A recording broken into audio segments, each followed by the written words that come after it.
Now, you know what's kind of messed up about the smartphone industry as of right now? We've been conditioned to believe that if you want a phone that feels good to use, that doesn't compromise, that doesn't feel cheap, that just works the way that you need it to, you have to spend at least 800 bucks and closer to 1200 bucks if you want the real flagship experience. And as the average consumer, I believe that for many years until I used this phone for a month straight. And this company seriously has me questioning what I've been paying for over the past 10 years. Because over the past 30 days, I keep reaching for this $300 Infinix Note 60 Pro over phones that cost 3 to 4 times as much. And I can't figure out if that says more about how good this phone is or just how much we're being overcharged for features that we don't need. So that's what we're breaking down today. What survived the full month of real use? What matters versus what we've been told that matters? And whether or not the smartphone industry has been selling us a lie about value. And here's what we need to talk about because Infinix keeps doing this thing that confuses me about the entire industry.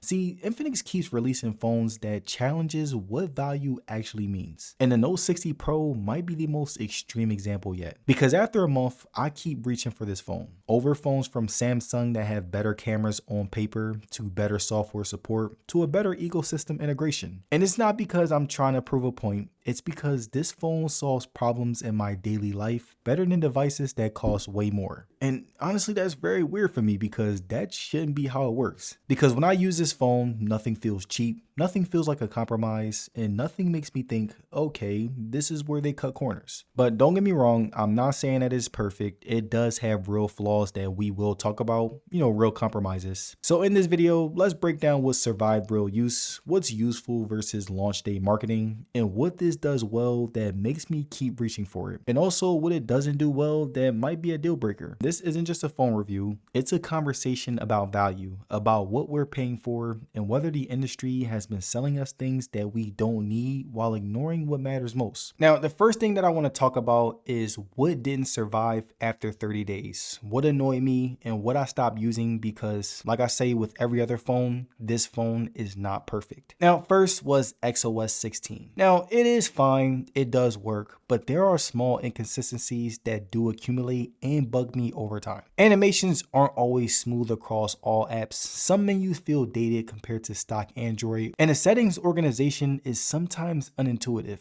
And then there's also the bloatware. Not a massive amount, but more than I'd like on a 2026 phone. Of course, my phone looks very clean now, but there were a lot of apps that I had to disable immediately because I just never would use them. It's not bad enough to ruin the experience, but it's not polished enough to disappear. And on a flagship, you wouldn't notice these rough edges as much. Then we also have features that I was very excited about, but I stopped using before week 2, such as the Folex AI assistant. Me personally, I'm a fan of Gemini, and there were plenty of times where Folex would mess up or just couldn't hear what I was saying because I use my voice a lot. And I found that when comparing it to the competition, it wasn't more efficient and it wasn't faster. And the final gripe that I want to talk about when looking at the Infinix Note 60 Pro is the things that I miss compared to flagships. Now, in my time of consistently using this phone, there are some things that I really did miss from those $1,200 phones. From better camera processing, especially in challenging lighting. Flagships handle difficult scenes noticeably better, from high contrast to mixed lighting to extreme low light. And this is good, but flagships are just better. Also, a telephoto lens for optical zoom. I miss having zoom beyond 1x. Digital zoom does exist, but it's for emergencies only. And if you shoot zoom photos often, this limitation will bother you. And the final thing I would say was faster wireless charging with better ecosystem integration. Now, the 30-watt wireless charging exists, but requires the MagCharge case for magnetic chargers. And I would say that it's very difficult because sometimes I really don't use cases at all. And then I would have to spend extra time trying to find my case just to charge my phone wirelessly, which is my main way of charging overnight. But yeah, again, this is an amazing phone. I'm not expecting it to be a flagship, but I wanted to let you guys know about my annoyances because this could be some make or break stuff for you guys. And I feel like it's my job to tell you guys my honest annoyances in my daily use. But besides that, let's move on to the stuff that I really liked during my 30 days. There's two things that that I always check before I leave the house: my phone and my wallet. And the phone, that's the easy part. It's always in my hand. But the wallet, that's one thing that can just disappear and ruin your entire day. Especially for me, since I'm constantly out filming, traveling, running around. And losing a wallet isn't just annoying, it's your ID, your cards, everything. So I've been trying to simplify my everyday carry, but also make it much smarter. And that's where Bullstrap came in. Now, what I like about their stuff is that it doesn't try too hard. It just looks clean, feels premium, and actually holds up over time. No weird wear, no cheap materials, just solid everyday gear. And this right here is their nav safe wallet, full grain leather, handcrafted, and yeah, you can feel that quality instantly. But the real reason that I've been using it is that it has Find My built in. So if I ever leave it somewhere, I can literally track it from my iPhone, no extra AirTag, and nothing that truly sticks out. And if you go with the rechargeable version, you could just throw it on a MagSafe charger. And pairing it with this case, super clean design, I like the grip, the two-tone leather, and the camera protection feels solid without making the phone feel bulky. Plus, everything is backed by a lifetime warranty, which you really don't see anymore. So shout out to Bullstrap for sponsoring this part of the video. And if you want something that upgrades your everyday carry without overcomplicating it, you can get 15% off with my code.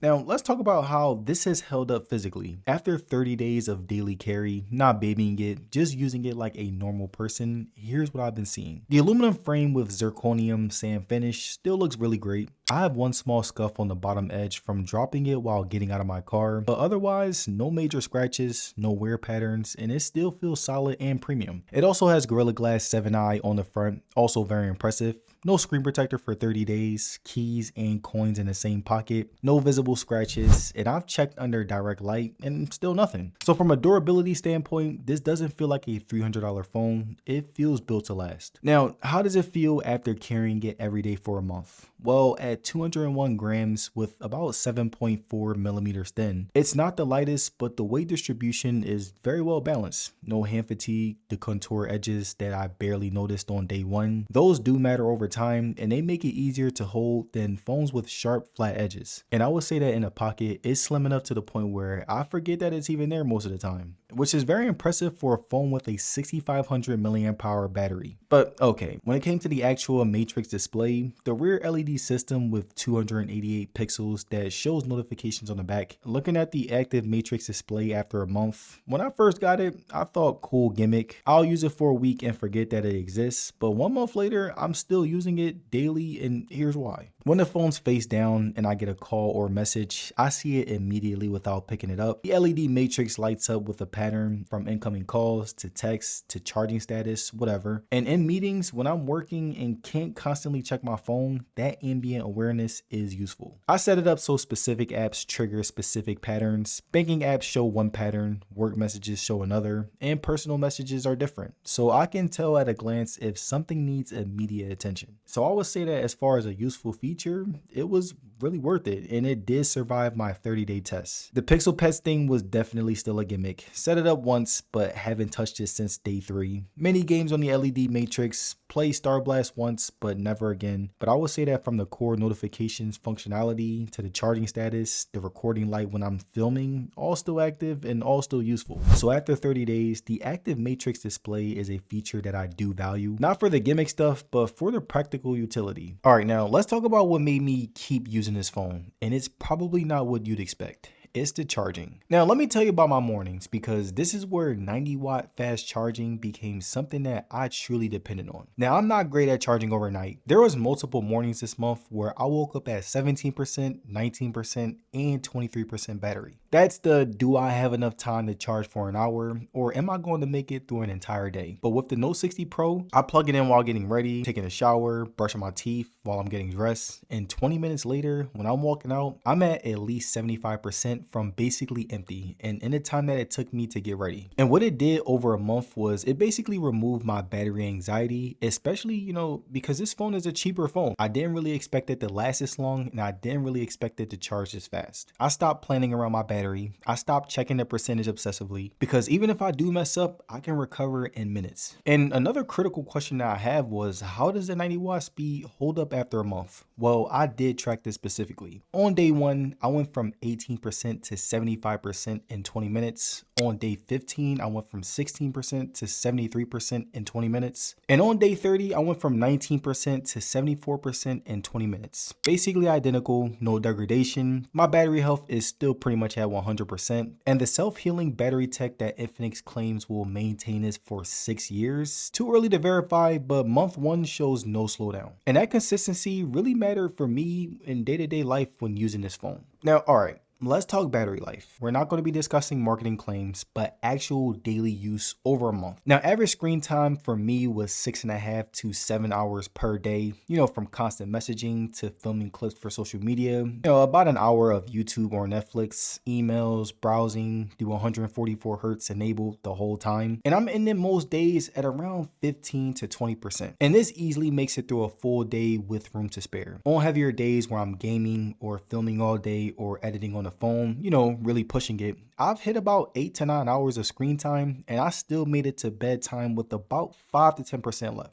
And for a phone that has a massive 6.78-inch high refresh AMOLED at 144 hertz, I would say that's pretty impressive. Now, standby drain, I tested this specifically because it drives me crazy on some phones and nobody talks about it. After running multiple tests before bed, airplane mode off, all notifications enabled, just sitting there for 7 to 8 hours, my average drain was 2 to 3% over 8 hours. Sometimes as low as 1%, sometimes 4% if lots of notifications came in overnight. And based on my usage with other phones, I would say that that's really good. The phone isn't constantly waking up or running unnecessary background processes. It's very efficient when it's idle. And for a light test, can this actually last you 2 days? Well, let's see. On day 1, I got 3.5 hours of screen time and I ended it at 68%. And on day 2, I got about 3 hours of screen time and I did end my day at 31%. So yes, under very light use, 2 days is real and it's not marketing nonsense, but realistically, most people will use their phone even more. So I call it a very comfortable 1-day phone with enough headroom that you're never stressed about making it through. And if you have a lighter day or forget to charge, it carries into day 2 very easily. The 6500 mAh battery combined with Snapdragon 7S Gen 4 efficiency and LTPO display management all working together creates a battery experience that feels very stress-free. But alright, let's talk about this display in real world use because 144 Hz and 4500 nits peak brightness sounds impressive, but do they matter daily? First, outdoor visibility. Now, I've used this outside constantly, direct sunlight, midday, and I can read everything very clearly. No squinting, no weird angles, and no struggling to see the display. The 4500 nits peak brightness punches through bright light and makes the phone usable outdoors, and that matters if you use your phone outside regularly. Honestly, I would say that it feels smooth every single day. From scrolling to swiping to navigating, everything feels very immediate. I would say for gaming specifically, the 144 Hz does make a real difference. Call of Duty Mobile, Genshin Impact, they feel more responsive, more fluid when running at high frame rates, and not a placebo, but a measurable improvement. AMOLED quality for content consumption is very excellent. Deep blacks, vibrant colors pop without anything looking fake, good contrast, and good color accuracy. And I would say that after about a month, I've experienced no burn-in. I checked where the static UI sits constantly, from the status bar to the navigation buttons to the keyboard area. No image retention, no ghosting, nothing. No dead pixels, no color shifts, and no brightness issues. So I would say that from a quality standpoint, this display held up perfectly through 30 days. Now moving on to performance, after a month of using the Snapdragon 7S Gen 4 daily, here's what real world performance feels like beyond benchmarks. Apps open instantly, no lag, no stuttering, no delays. Instagram, Twitter, Chrome, YouTube, Gmail, everything launches immediately. Switching between apps is very smooth, scrolling is responsive,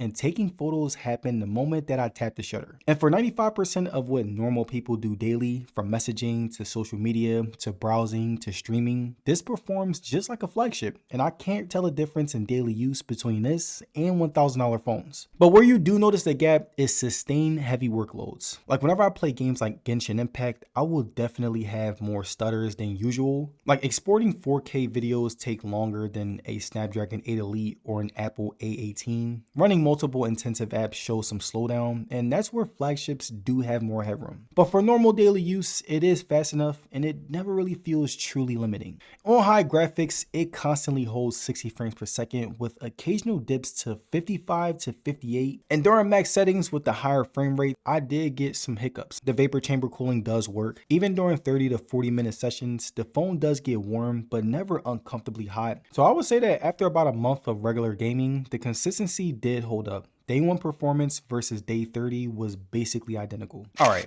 cameras. Now this is where mid-range phones show their biggest limitations, because after shooting with this for a month in all kinds of conditions, I'm much more impressed than expected. Daylight photography with the 50 megapixel main camera is really good. Solid dynamic range, natural looking colors, plenty of detail. The f1.59 aperture means that even in overcast conditions or golden hour, the sensor pulls in enough light to keep photos clean without excessive noise. And I've been using this as my primary camera for social media content, behind the scenes shots, everyday photography. Results are consistently good. Not perfect flagship level, but definitely good enough for Instagram, Twitter, or YouTube thumbnails. And compared to a flagship like the iPhone or Galaxy S26 Ultra, yeah, the flagship's much better. More detail, better processing, more accurate colors, and better dynamic range. But the performance gap is smaller than the price difference. This delivers maybe 75 to 80% of flagship quality camera at 25% of the price. And I would say that for most people's real world needs, that math does make sense.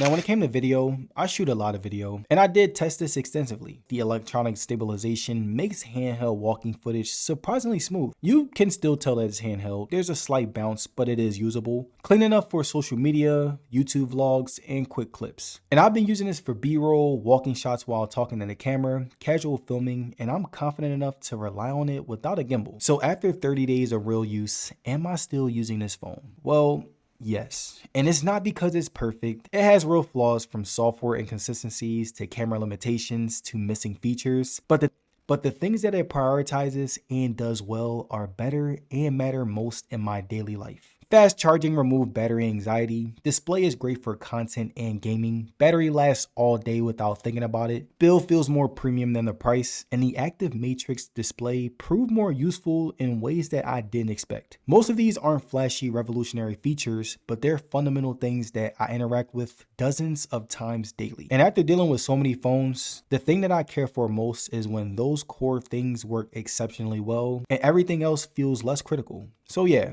a month later, I'm still choosing this $300 phone for specific tasks over devices that cost 3 to 4 times just as much. And that says something about what's really got right. They didn't try to compete on every feature. They identify what matters most in daily use, from charging speed to battery endurance to display quality, and they nail all of those at an exceptional level. Then added unique features like the active matrix display that set it apart without being pure gimmicks. And if you guys enjoyed this video, do not forget to like, share, and subscribe. Peace.